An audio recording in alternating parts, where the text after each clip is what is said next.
Judgement जो है काफ़ी रिपोर्ट हुई थी, जिसके अंदर सेशन कोर्ट तीसरी ने कहा था कि अगर लड़की पढ़ी लिखी है तो उसे काम करना चाहिए, तो उसे पति के ऊपर बोझ नहीं बनना चाहिए। केस के फैक्ट्स ये थे कि लड़की MSc थी, उसकी कुछ सर्टिफिकेशन थी IT की, लड़के के पास भी सेम सर्टिफिकेशन थी, बट लड़की MSc गोल्ड मेडलिस्ट थी जबकि लड़का गोल्ड मेडलिस्ट, लड़का नौकरी करता था। ट्रायल कोर्ट ने 12,000 रुपये उसकी मेंटेनेंस बांध दी थी कि 12,000 रुपये, क्योंकि लड़की काम नहीं कर रही है तो लड़का जो है लड़के को 12,000 रुपये देगा। सेशन कोर्ट ने इस 12,000 को 12,000 ही रखा है, पर अमेंडमेंट एक ही है कि ये मेंटेनेंस ओनली 1 साल के लिए देगा, तब तक उस लड़की को चाहिए कि जॉब और लड़के को बोलना है। तो ये अपने आप में एक फास्ट ब्रेकिंग जजमेंट है। ऐसा एक जजमेंट इससे पहले भी आया था, तो ये उन्हीं लाइन्स पे जजमेंट है। ये 2 जजमेंट जो हैं ये कहते हैं कि ये लड़की अगर कमा सकती है, अगर आज उसके पास नौकरी नहीं भी है तो भी उसको एक लिमिटेड टाइम तक मेंटेनेंस मिलनी चाहिए और उसको उस दौरान जो है जॉब ढूंढ लेनी चाहिए। अब इस पर अगर किसी के कोई सवाल है, हमने व्हाट्सएप पे भी पूछे थे, तो यहाँ भी अगर किसी को कोई सवाल है, क्योंकि ये जजमेंट हमारे ऑफिस से आया था, हमारे ऑफिस में ऑलरेडी है। मेरे केस में शादी से 3-4 महीने पहले तक लड़की करती थी जॉब और अब छोड़ के बैठ गई है। आपको मेंटेनेंस मांग मैं एक सवाल जैसे इसी से रिलेटेड बहुत जनरलाइज करके नॉट सर देखो, ये एक जनरिक लॉ नहीं है, ये हाई कोर्ट की जजमेंट नहीं है, इसमें आपको जज को परसुएड करना पड़ेगा। This has no binding precedent, this is not a binding precedent. ये नहीं है कि दिल्ली हाई कोर्ट ने कह दिया तो ट्रायल कोर्ट को मानना पड़ेगा। सर बरसात आ रही है, हमें शिफ्ट होगा इमीडिएटली। जैसे इनका सवाल था कि इनकी बीवी 3-4 महीने पहले तक कर रही थी काम और अब नहीं कर रही है तो उसे क्या करना चाहिए। इसकी परसुएसिव वैल्यू है, और अगर वो पहले काम कर रही थी, एबल है, तो उसके बारे में कई सारी जजमेंट्स और भी हैं जिसमें ये कहा है कि एबल लेडी शुड वर्क अगर वो काम कर रही है। इसमें इसके अंदर डिफरेंस ये था, इसमें लड़की ने कहा मैंने ज़िंदगी में कभी काम नहीं किया, तो जज ने आर्गुमेंट के टाइम उसको कहा था you are wasted precious resources of this nation. ठीक है, कि तुम इतना पढ़ने लिखने गई, कोई और पढ़ने लिखने जाता, ये हालांकि जजमेंट में नहीं आया, ठीक है। अगर वैसे तुम पढ़ने लिखने जा, कोई और तुम्हारी जगह कोई और जाता तो वो काम करता, देश के लिए कुछ भला करता, तुमने एक सीट भी खराब करी। सर एक और जजमेंट, एक और क्वेश्चन आया था इसी पे, is there a way to ask for speedy trial in maintenance cases? Sir speedy trial in maintenance cases, तो speedy trial should be right everywhere. Unfortunately courts में इतनी ज़्यादा लिटिगेशन है, कोर्ट्स में इतना ज़्यादा काम है, इतने ज़्यादा केसेज है कि एक पर्टिकुलर केस को फास्ट ट्रैक करने के लिए बड़े वैलिड रीजन होने चाहिए कि उस केस स्पेसिफिक केस को भी फास्ट ट्रैक किया जाए। कोर्ट में एप्लीकेशन दे सकते हैं, 21 आर्टिकल के अंदर हाईकोर्ट से आदेश ला सकते हैं, बट बिना स्पेसिफिक रीज़न के, बिना स्पेसिफिक कारण के कोई एक पर्टिकुलर केस को स्पीडअप करना बड़ा मुश्किल है। एक किसी NRI का क्वेश्चन आया, वो है how do we ensure purchase power parity, जिसको PPPP कहते हैं, is looked into by the judges? Are there any judgments related to it? Yes, there are judgments related to it from both from Delhi High Court as well as Bombay High Court, wherein they have stated that the maintenance for counting the income of an NRI vis-a-vis the Indian person, the purchase power parity as well as the Marcus survey, which is the guiding line that how currencies are rated against each other, should be looked into. Delhi high court का भी और Bombay high court का भी, दोनों के दोनों websites पे available है, shonipur.com। एक और है, asked over, is it best to show in the court the opportunities a wife has for her qualifications or skills by showing the vacancies in government or private sector? Yes, इस judgement में यही सब किया गया। राजन परमार ममता Parmar judgement में यही सब किया गया था। कोर्ट को जाकर दिखाया था कि कितनी डिमांड है, जिस तरह की IT सर्टिफिकेशन इस लड़की के पास है, उसकी इस समय कितनी डिमांड है और क्या उसकी सैलरी इस समय चल रही है, और फ्रेशर्स भी लोग मांग रहे हैं। Not only people are asking for experience people are asking for freshers also in the same domain. Sir अब ये बड़ा स्पेसिफिक क्वेश्चन है, I earn 54,000 rupees as an engineer. My wife earns 17,000. She's an MBA. In my DV reply, I have mentioned her present job, her designation, her salary. We have no kids. What I'm worried about is the residence rights. She is staying in a PG now. I don't want her back home. She is so aggressive that she might lose the job anytime. I am not in favor of giving any maintenance to her. Please help. तो ये तो सवाल में कई सारी चीज़ें हैं। एक तो राइट ऑफ रेजिडेंस की बात है। अगर लड़की को HRA मिलता है, जो कि हर एक प्राइवेट ऑर्गेनाइजेशन में मिलता है, तो she is not entitle for any residence order as per Delhi high court judgement. But of course there can be various other judgement जिसमें शायद उसको और इफ़ द मनी जहाँ पे ये लड़की रह रही है उसके हिसाब से सफिशेंसी है, जिस सिटी में ये रह रही है, तो मेरे ख्याल से उसको मेंटेनेंस नहीं मिलना चाहिए, क्योंकि जो बाकी क्या होता है क्या नहीं होता पूरे फैक्ट्स और मिलेगा भी तो बड़ा ही इसको नॉमिनल सा ही मेंटेनेंस Entrance स्टेज में तो सफिशिएंसी सफिशिएंसी तो वही मैं कह रहा हूँ, बड़ा मिलेगा भी तो बड़ा नॉमिनल मिलेगा। आपको आर्ग्यू इसी पे करना चाहिए that the money she is earning is sufficient for आपकी सर कोई लायबिलिटी नहीं। हाँ सर, इसी केस में एक्चुअली क्या है, इन माय केस मेरी जॉब जा चुकी थी पहले, तो now I am working as a consultant. वहाँ से सैलरी स्लिप वगैरह कुछ नहीं मिल रही है, बस कुछ अमाउंट अकाउंट में क्रेडिट होता है। तो हाउ विल कोर्ट डिसाइड कि बंदा नौकरी करना नहीं करना? हाँ, कोर्ट दिल्ली, आपका केस अगर दिल्ली का है तो दिल्ली हाई कोर्ट की एक जजमेंट है, कुसुम शर्मा जजमेंट, जिसके हिसाब से दिल्ली हाई कोर्ट ने दोनों पार्टीज़ को income affidavit, income assets and liabilities का एक एफिडेविट देने को कहते हैं, जिसके अंदर आपके पिछले 3 साल की सारी बैंक स्टेटमेंट्स भी वो मंगाते हैं, सारी ITRs भी मंगाते हैं। तो उससे कोर्ट असरटेन कर लेता है कि आपकी लाइकली इनकम क्या रही है और एवरेज इनकम क्या रही है फॉर मेंटेनेंस। सर एक जेनरिक क्वेश्चन है, my wife has filed cases on me which includes a maintenance case. What are the few things that I have to keep in mind to fight my maintenance cases? So there are no facts in this case which has been narrated. Neither it is known whether the wife is working, whether the wife was working, what is the qualification of the wife. So in the absence of merits, I cannot give any guidelines or any pointers on the fight case. ये question है। कोई query है? हाँ जी। जो case 5 साल का case बना था, तो उसमें 1 साल के अंदर उनको एग्जीक्यूशन लगा के नहीं मिला, 1.5 साल हो गया। सर एंजॉय करो ना। जो 1 साल का अंदर जो मैंने पे कर दिया अभी, हो 2 लाख के गया आसपास, हो गया वो 1 साल का बना देते हैं, पिछले 5 सर साल इसी एक साल का इसी एक साल का निवेश जो लास्ट 1 साल से अभी तक आपने पे किया है इसी पीरियड का वो इसी पीरियड का मानेंगे उसे। इसमें जो 25 साल टीचर की नौकरी कर रही है और उसकी अभी एज बहुत है तो नौकरी करने की, और केस चल रहा है, केस चल रहा है, एंड वो उस दौरान पे नौकरी छोड़ देती है मैं और पैसे मांग, तो उसका क्या? तो अगर कोई दूसरे की एक आंख फोड़ने के लिए अपनी दोनों फोड़ लेता है तो कोई फायदा नहीं होगा। आई डाउट वो ऐसा करेगी। अगर जैसे वो टीचर की नौकरी कर रही है पिछले 25 साल से एक रेप्यूटेड स्कूल में, उसको मेंटेनेंस मिलेगी तो उसकी इनकम से बहुत कमी मिलने वाली है। तो अगर वो ऐसा करती है तो अपने लिए बहुत बड़ी बेवकूफ़ी करेगी और आप फिर इन्हीं ग्राउंड पे लड़ोगे that she had capacity to earn, there was no reason for her to get the job and she has just to harass me, she has made herself unemployed।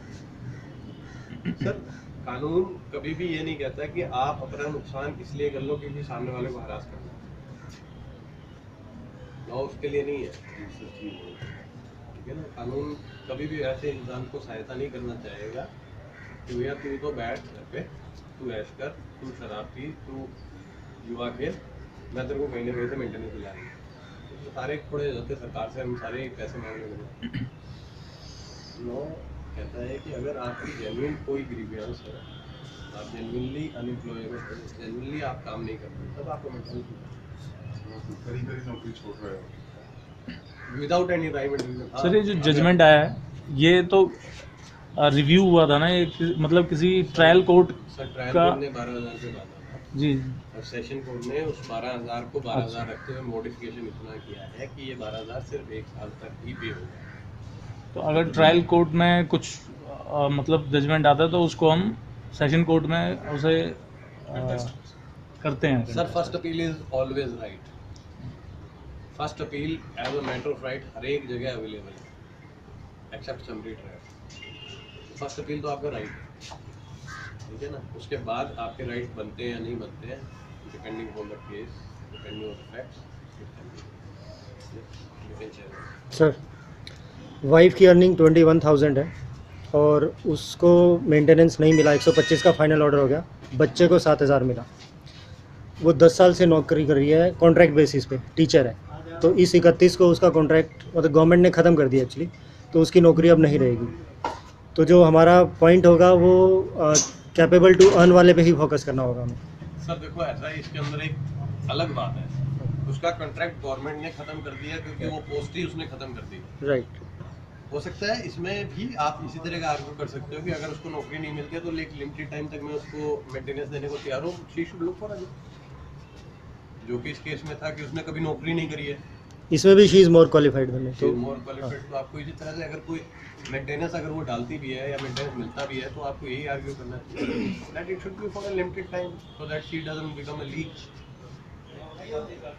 और she doesn't become a burden on the society. और बच्चे को I am continue to पे, वो सब चलेगा।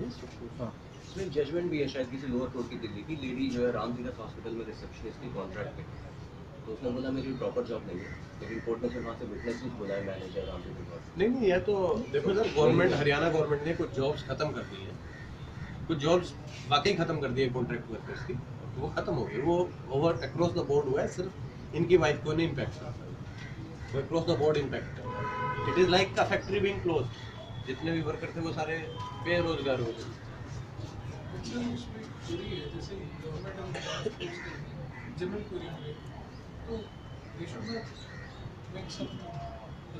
Sir, there is a contract job is only for limited period. The contract is not renewed. It is not a अगर ये permanent job होती तो उसको कहीं ना कहीं शिफ्ट करते। बैंक अगर PSU बैंक टेक ओवर हो जाएगा तो वो PSU उसको कहीं ना कहीं लगाएगा या उनको एक VRS देगा। ये तो कॉन्ट्रैक्चुअली बाइंडिंग है। अच्छा मेरे क्वेश्चन है 125 सीआरपीसी में ये होता है कि बंदा ना सिर्फ अपनी बीवी अपने माँ बाप अगर वो खुद नहीं कमा सकते तो उनके लिए भागेगा। तो बहुत से मैंने सुना कि वर्कग्राउंड देख के लोग कहते हैं कि आप माँ को। सर मैं समझ गया आप कह रहे हो कि पहले मेरी माँ के इस करके मैं आपको दे दूँ ताकि मेरी जो इनकम है वो कम हो जाए, पर आप ये देखो कि उससे आपके कोर्ट के अंदर स्टैंडिंग क्या हो जाएगी कि इस आदमी की माँ भी इससे खुश नहीं है, इसकी बीवी भी इससे खुश नहीं है, इसका पड़ोसी भी इससे खुश नहीं है। इस बंदे में कुछ ना कुछ कमी तो जरूर है। मैंने भी डिस्कस किया था रतन से, तो इसके अगेंस्ट एडवाइस किया था। मैं सर देखो ऐसा है, जो अगर आप सच्चे तरीके से जाते हो तो आपकी सच्चाई दिखती है। आप इस तरह से घुमा फिरा के चीज़ें करते हो तो कोर्ट को भी लगता है यार कोर्ट बेवकूफ़ नहीं होता है। आप ये समझिए कि जज के सामने जिस तरह के आपके मैटर है उस तरह के 40 से 50 मैटर डेली लगते हैं। आपका एक मैटर है तो आप इतना सोचते हो, आप सोचो कि जज के सामने आप एंटर करते हो 90% तो जज समझ जाता होगा। बॉडी लैंग्वेज तो की जाती है।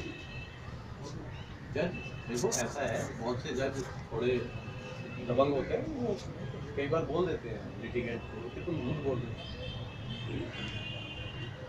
तुम झूठ बोल रहे हो। हालांकि अब मेरा जज को मजबूरी है क्योंकि आपने जो लिखा है मेरे को उसके चलना है, अभी मैं देख पा रहा हूँ। पर अब उसके पास कोई और तरीका नहीं है उसको बिना ट्रायल रन करे रिजेक्ट करने तो उनको कम रिलैक्स देते हैं, कम रिलीफ देते हैं। मैं एक जज के पास एडवाइस के लिए गया था थ्रू रेफरेंस, उन्होंने आधा घंटे का टाइम दिया मुझे, लेकिन बीच में बोल दिया कि तुम्हें गुस्सा बहुत आता है, तुम्हें गुस्सा बहुत आता है। तो मैं समझ गया कि इनको वो भी चैप्टर पढ़ाया जाता है, ऐसा मॉड्यूल के कोर्स का पार्ट होता है। बिल्कुल होता होगा सर, मेरे लॉयर ने तो बताया।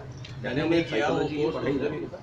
साइकोलॉजी तो वैसे भी सर एक आदमी जो काम रेपिटेटिवली करता है तो उसमें प्रोफिशिएंसी आई जाती है।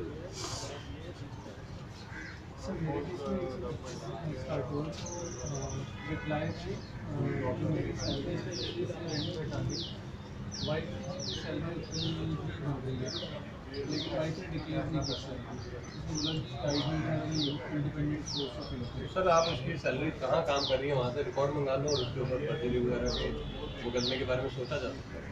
पूरे फैक्ट्स लेके आओगे तो बैठ के हम मीटिंग में बात कर लेंगे या उसके बाद दोबारा बात कर लेंगे।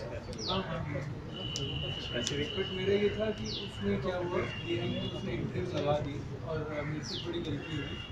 जैसे ये कहा कि आप इसको 5000 दे दो, तो मैंने कहा प्रैक्टिकली देने के लिए तैयार हूँ, बट ये एम्प्लॉयर को इसको देना नहीं बनता। तो उसने फिर स्टेटमेंट लिखवाई और बोला इस पर साइन कर दो। आई थॉट ये ऑर्डर है एक्चुअली, कंसेंट ऑर्डर कर लिया आपने, आपकी गलती है सर। हाँ वही मैं कह रहा हूँ, ऐसी गलती हो और मेरे लॉयर ने। सर जो गलती आपकी है वो आपकी करोगे, उसको कोई नहीं करेगा। आप चेंज ऑफ सर्कमस्टेंसेस से लगा सकते हो। No we have found out that चीज। लेकिन वो रिप्लाई में वैसे बोले कि she is working and earning इतना इतना। ठीक है, उन्होंने डिनाई किया। हाँ उसने चेंज ऑफ सर्कमस्टेंसेस उसने वर्बली ये बोला कि अभी अभी ज्वाइन किया है जस्ट। तो यार अभी किया है, कभी किया है यार, जब दिल्ली में पिटीशन डाली थी तब काम कर रही थी ना। हाँ पिटीशन में तुमने झूठ लिखा। हाँ। उसके बाद अगर दिल्ली का केस है तो उसमें इनकम एफिडेविट भी फाइल करना होता है, उस पर भी झूठ लिखा तुमने। नहीं दिल्ली का नहीं है, हरियाणा का है। हरियाणा का है तो भी झूठ तो बोला ही ना।